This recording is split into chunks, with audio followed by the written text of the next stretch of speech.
ఎరిమేలి నుంచి కరెక్ట్ గా శబరిమలకి 45 కిలోమీటర్లు ఉంటుంది.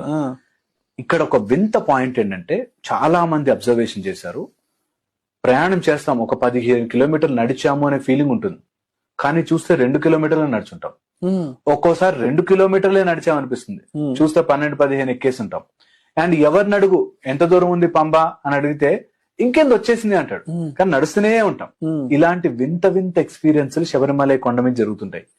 నీ కర్మని బట్టి, నువ్వు చేసిన దీక్షా ఫలితాన్ని బట్టి మన యాత్ర మారుతూ ఉంటుంది. అదొక అద్భుతమైన సిస్టమ్. అండ్ నేను చూసాను చాలా మంది స్వాముల్ని ఇక్కడ గట్టిగా ఉంటారు, హట్టా కట్ట ఇంకేంటి పరిగెట్టేయచ్చు అన్నట్టుగా స్టార్ట్ అవుతారు. వాళ్ళు ఏదో ఒక రాయి గుచ్చుకునో ఏదో ఒక దెబ్బ తగులో మెల్లగా వెళ్తారు. కొంతమంది ముసలి వాళ్ళు ఉంటారు, వీళ్ళు ఏం నడవలేరు, ఇంకా అనవసరంగా పెద్ద పాదం తీసుకున్నారు అనిపిస్తుంది, వాళ్ళు టకటగా నడిచేస్తారు. సో అయ్యప్ప దగ్గర ఆ భక్తి శ్రద్ధలతో వెళ్ళడమే ముఖ్యం. ఇది ఒలింపిక్ పోటీలు కావు. కొండ ఎక్కేసా నేను 3 గంటలు ఎక్కా 10 గంటలు ఎక్కా గొప్పతనం కోసం కాదు.